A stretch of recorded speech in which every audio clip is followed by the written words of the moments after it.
Big tech is in it for profit. Bump up those share prices, bump up the revenue. Like, if you think they're doing this to protect the kids and for like child safety, that is a facade. Yes, it might be a byproduct. It might be a secondary result, but it's not the primary reason they're doing this. The primary reason is for data, which is money. And that's why they're doing it. Meta spent $26.3 million on federal lobbying in 2025 and deployed 86 plus lobbyists across 45 states. It funded a nationally active advocacy group with no legal existence in the IRS system. This looks like a really expensive old AI filter that makes everything look just really cringy and terrible. Taking a look at taking a look at what they have for the new Resident Evil game. It takes this is what the original game looks like, and then it places this over it. And it makes everything look really, it seems like it's taking away from the artistic nature of the game here. It's a very bad AI version.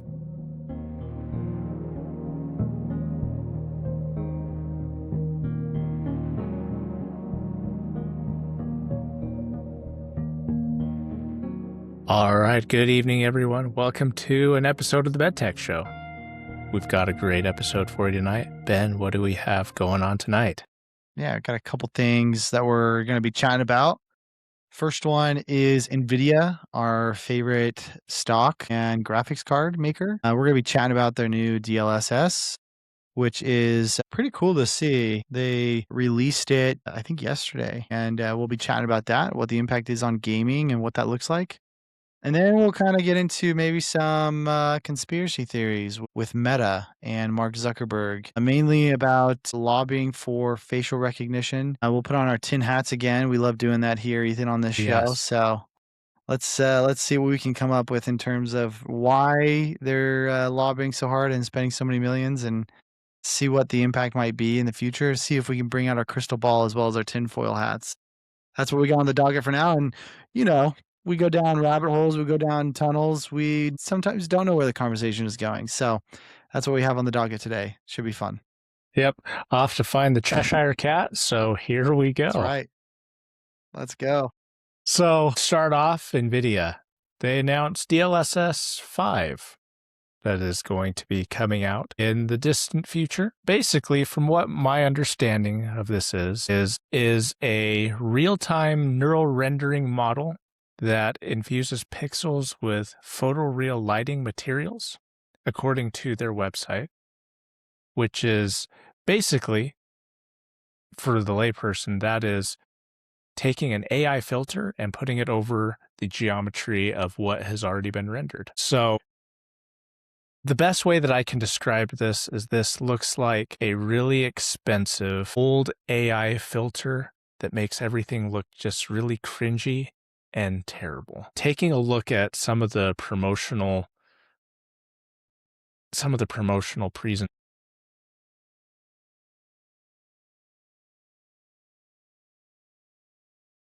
If taking a look at what they have for the new Resident Evil game, it takes this and then this is what the original game looks like, and then it places this over it.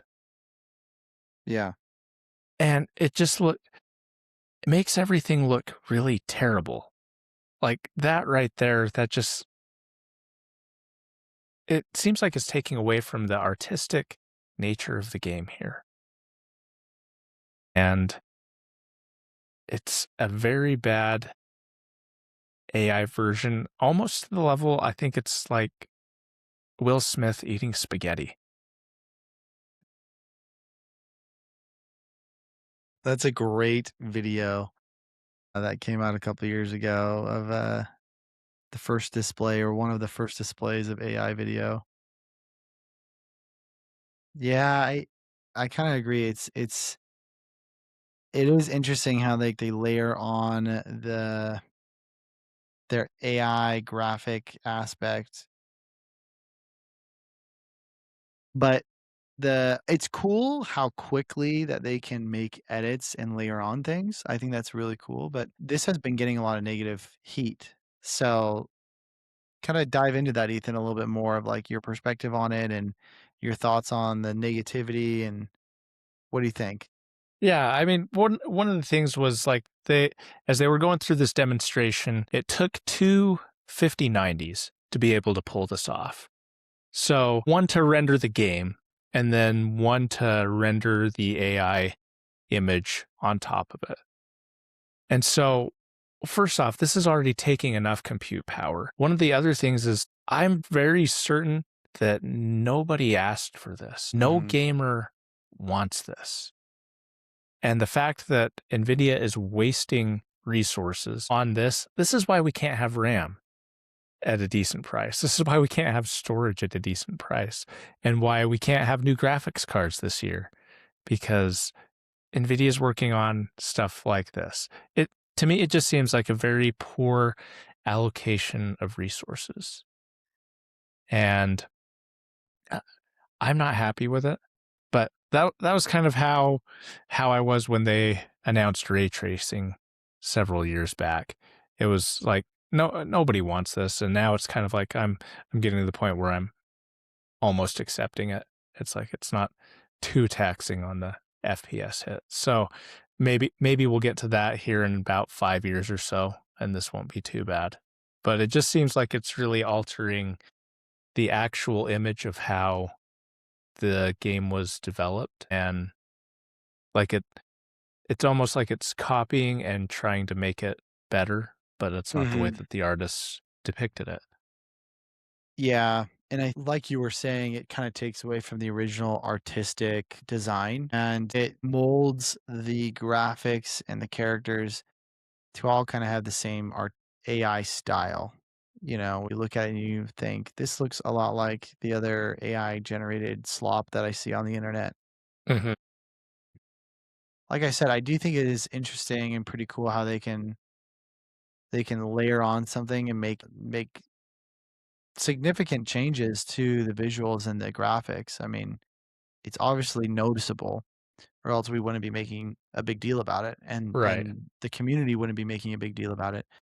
But you know, it's not a positive change for the most part. At least that's how most people are taking it. They think it is unnecessary and it's not an enhancement. Instead, it's really a change to the graphics and it's a negative change. And like you said, Ethan, you know, if it takes two 5090s for this to be truly effective, how realistic is that for the average consumer, the average gamer? It's not. Most people don't have one 5090, you know? And Yeah. so it just doesn't really make a lot of sense for Nvidia to really push this right now and to have so much try and build so much hype around it. I think they're riding the AI train, and so they're just adding this to it where they are emphasizing, "Hey, we have technology with AI where we can in real time change the graphics of your game." And, you know, as you were saying, gamers are like, "Cool, but we didn't ask for this." Right. I mean, this does seem to go in line with what the NVIDIA CEO Jensen has said in the past when they were announcing the 50 series cards. If you buy more, you'll save more. So I think they're just riding on that philosophy that buy two 50s because you'll save more, I guess. Yeah, I I don't know. guess. We can't even get one at this Yeah. point, so I don't know how we're going to be able to get two. Yeah, Yeah, so I don't know even though, NVIDIA will release this, I don't know how many people are going to adopt it and actually have it fully functioning. yeah, and I also heard that game developers didn't even know about this until it was announced. So Wow. they were kind of caught off guard by this as well, and there have been a few studios that have had some very negative things to say about it Hmm. along with the community. And so it's going to be interesting to see how far how if Nvidia is going to take a step back and take feedback, or if they're just going to go all in and push forward in this and take the Steve Jobs approach and say, we tell the consumer what they need. Yeah, maybe that's the approach they take. They're the ones, leading what's next for the consumer by releasing products that they want to release. I don't know, man. Yeah, it's interesting. I'm not a PC person, so I'm not a PC gamer is what I mean. So I can't really say this is going to impact me significantly, but I think most people are saying they're not fans of it. I know I've been trying to convert you for like the last 3 years now. I know. So I know. I think if I was still playing as much as I used to, then that would be a strong argument for me, but it just isn't happening as much, unfortunately. So, I know we need you on our art creators squad. no, I like to wreck some bots, dude. But I'll have to hop on in the near future. I know I got To some join. blueprints that I've got to give you because they're just burning a hole in my stash. All right, dude. I'll take those all day. Yeah. So, yeah, it's interesting. Maybe not the update that I wanted from Nvidia, but it's the one we got. So, speaking of updates, Meta updates on Meta and their involvement with government. I know in the past they haven't had the best look with the government and influencing the government. Sounds like they're doing that again. This time around, they're influencing laws around age verification and regulation for apps, but not just apps, but having it on the actual operating system of the computer you're using. And so let's dive into that a little bit. There have been a couple of news articles about this. One Reddit thread that Ethan and I were reading goes into length about this. The writer, let's see, Lieutenant is his Reddit name. He or she said, I traced $2 billion in nonprofit grants, 45 states of lobbying records to figure out who's behind the age verification bills. The answer involves a company that profits from your data writing laws that collect more of it. Obviously, Meta. So, very interesting. Like I said, multiple articles about this. And going through this long Reddit post, a lot of research was done, a lot of money was spent. But the summary is this. I'll kind of give you the synopsis here. Meta spent $26.3 million on federal lobbying in 2025 and deployed 86 plus lobbyists across 45 states. It funded a nationally active advocacy group with no legal existence in the IRS system. It hired Hilltop Public Solutions to simultaneously run its $45 million super PAC and coordinate DCA's messaging. And then the investigation documents all of this information, but essentially, at the gist of it, Meta is pushing for more invasive age verification to the point of having the age verification be on the operating system of the device and allowing all apps, to have access to the age verification. So, one more piece, and then I'll hand it off to you, Ethan, to give your thoughts. Most reporting on these bills say something vague like age checks at device setup, but the statutory language is more specific and more invasive. The statutory language says operating system provider as a person or entity that develops, licenses, or controls the operating system software on a computer, mobile device, or any other general purpose computing device. Every OS provider must then provide an interface at account setup, selecting a birth date or age, and expose a real-time API that broadcasts the user's age bracket. And there's 4 different brackets: under 13 years old, 13 to 15, 16 to 17, or 18 plus. So they're broadcasting that age bracket to any application running on the system. So, for example, Apple OS on your phone. Upon a new phone purchase, when you set it up, you'll have to do age verification under this bill. And That would require Apple to allow all the apps on your device to have the real-time feedback of your age verification. And the age verification is coming through forms of video selfies, license upload, and other actual photos that are pretty invasive. That's a lot of access for these companies. And there's also exclusion of social media, which is very interesting. Meta being one of the main providers of that. Tell me your thoughts here. What is going through your head when you hear this? Put that tinfoil hat on. Why is Meta spending a good amount of money on this? Great questions. My theory is that Meta is doing this to get more data about all of us in such a way that they can do other things, make more money, what have you. They're in this for the data.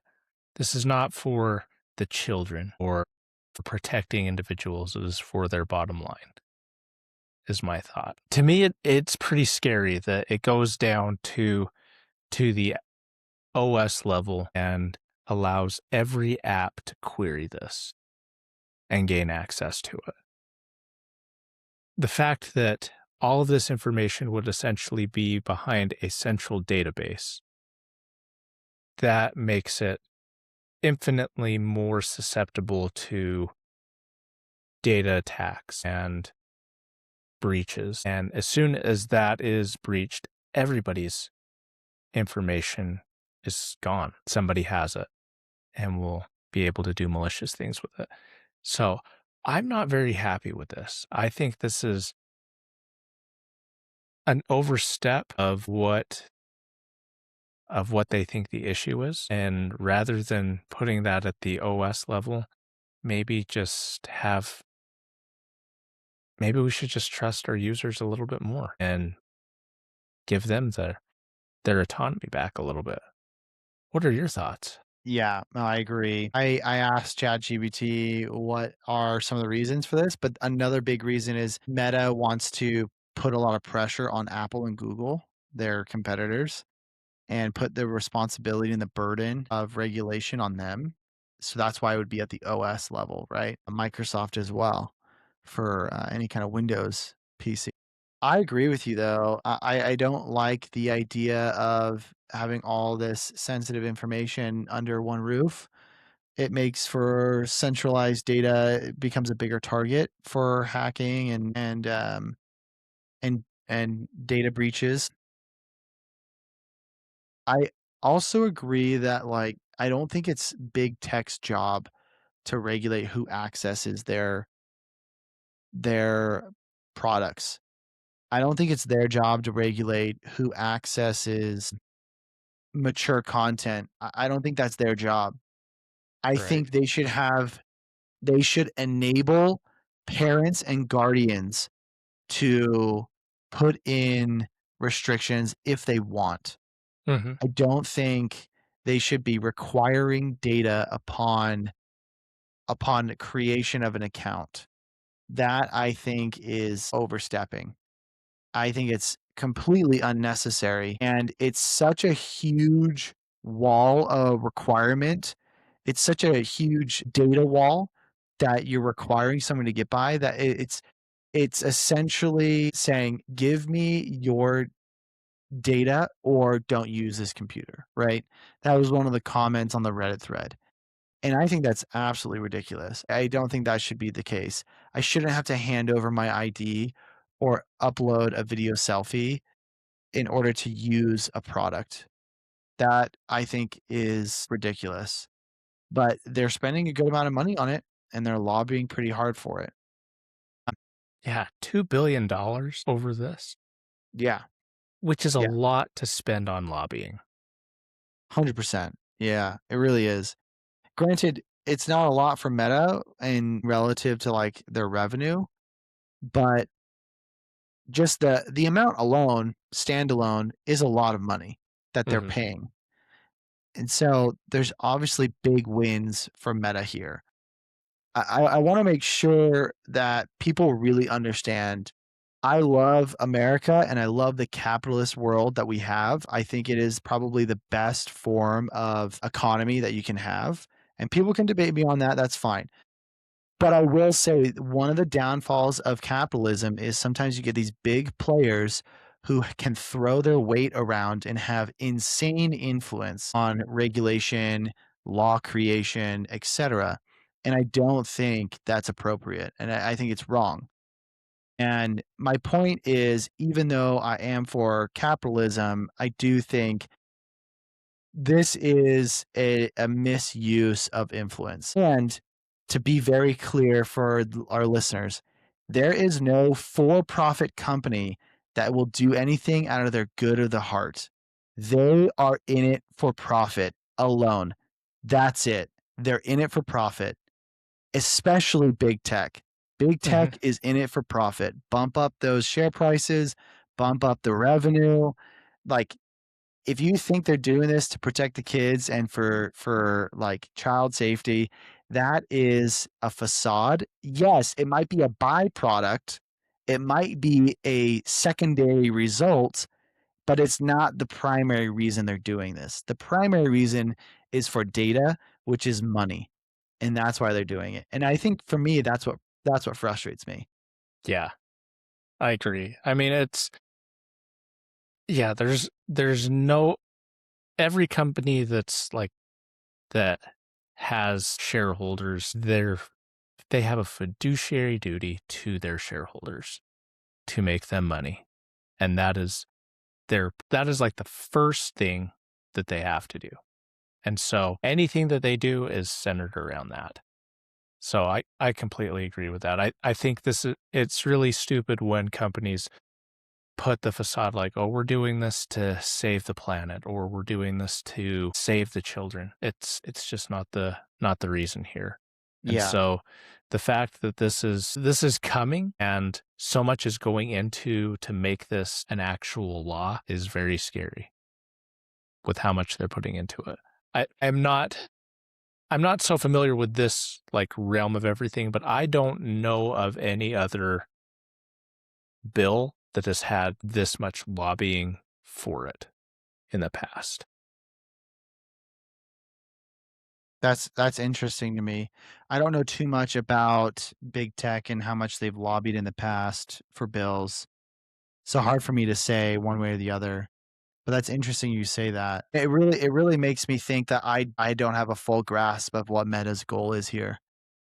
Because yeah, data is good, but like if this is a significant investment, there's probably a little bit bigger picture here that they're going for. And there usually is, you know. I can't see their roadmap for the future, right? But it just kind of makes me wonder, like, what is their end goal here? What are they trying to do with all this data if they want it, you know?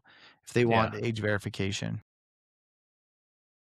I mean, data is the new gold. So whoever controls that, they control the world.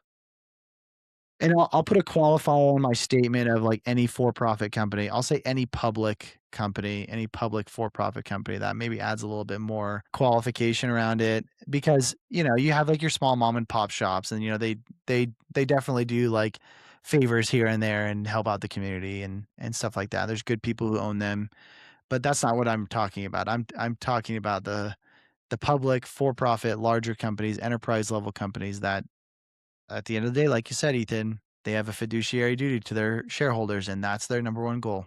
So, yeah, I'm not happy with it. I do think more enablement to parents and guardians for regulation is good. I think that should happen more. I want more control of what I can allow my kids to have and not have. And I also want to be able to like I want enablement. I want like Meta publishing ads on how I can leverage parental tools more. If I'm on Yeah. Facebook, I want to see an ad every once in a while pop up that say, "Here's how you can protect your kid on Facebook or on Instagram, and here's how you go in. Here's a quick 1 minute summary of your parental controls." Nintendo does a really good job of this on the Nintendo Switch. They have parental controls and they have like a tutorial on it, and I thought it was really good, very consumer friendly. That's what I want more of. I don't Yeah. want requirement of age verification when I boot up my new system. That Yeah. is ridiculous. Yeah. I don't want to give a picture of myself or have to send in my photo ID. That's just more information that I do not want shared. So I agree with you. I think there should be more tools for parents to help monitor this for their children as a way of being empowering parents to be able to help protect their children from content that would be harmful or detrimental to their well-being. Yeah. Yeah, totally agree. The other thing too is we talked about, you and I briefly chatted before we started the podcast, is security. If they're going to be collecting this data, or maybe they push it off to Apple and Google, and Apple and Google are going to be storing the data. How are they increasing security? Because this is much more sensitive information. Right. And how can you give the consumer confidence that there's not going to be a data breach or data hack and my identity is going to be all over the internet, or it's going to be used for identity theft immediately, right? Where can I learn about the increase in security and how it's being tested? And like I said, how can I get confidence over that? They're not being transparent about that, I don't think. Right. And I think the reason that they're not being transparent is because they they have no way to fully protect it. There's Yeah. there's no Yeah, that guarantee might be with the it. case. So, which scares me because this is, as you said, really sensitive information, and the fact that there's no adequate security enough for it is very concerning. Yeah. And I get, like, if you're in any kind of warfare, right? Whether it's like literal warfare or like cybersecurity warfare, whatever it is, you don't want to, put all your cards on the table and show what's in your hand. I totally get that. But you can still provide confidence through other vague manners and communication. But no communication, that doesn't give me any confidence. Right. Or maybe kind of certifications, or maybe tests, qualifications, or regulations, that are like Yeah. your triple A certified security or whatever it is, something. Yeah. And what's increasing there to give the consumer confidence? Yeah. I mean, they may have the best, or they may have the network security of a network administrator at a high school in Jersey. So, Yeah, not much confidence there. not at all. Not at all. So, yeah, I don't know. I do think, like all the big tech, I think that they are constantly trying to have good PR and put a good reason in front of their underlying profit scheming decisions. Sometimes I'm very happy as a consumer because it benefits me as a consumer and I gobble up their product. But other times I'm not happy because they put a fake reason in front of really just their own, I wouldn't say nefarious, but their own selfish desires. And maybe I just need to become a larger stakeholder in Meta and then I'll be happier. But Maybe if we can get a few of those billions, yeah, I'd exactly. be okay with that. Did you hear about like those companies? I think it was a couple of years ago. They were talking about how they wanted to be net. What was it? Net zero, Net zero carbon emission. carbon neutral. Yeah. Carbon neutral. Thank you. You've heard about that, right? How companies Yeah. are like, by the year 2030, we're going to be carbon neutral. Yep. Apple is like the prime example. JP Morgan Chase is another one where they're like, we're going to be carbon neutral. And like to the layman, you think, oh, they're going to be energy efficient. They're not going to be having so much pollution. They're going to reduce that. Did you know what they were doing? All of them, they were doing this. What? They're buying landscape with trees, and they're saying that the amount of trees that they're buying offset the amount of carbon emissions that they're Nice. pumping out. So instead of reducing their carbon emissions on here, they're just like, well, we don't own any trees, So let's just buy more trees to offset the negative. Let's not reduce the negative. Let's just buy more positive that already technically exists. So they're not doing anything for the environment. They're not doing anything for our ozone layer or anything green.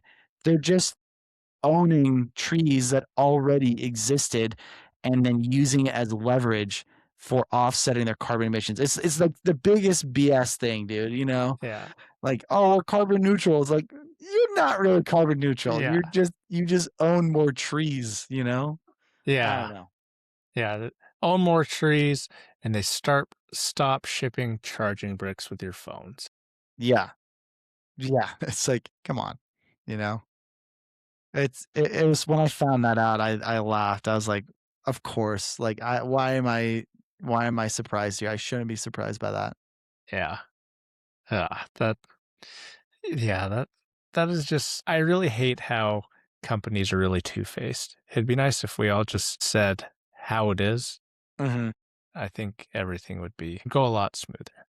I would appreciate it more. Yeah.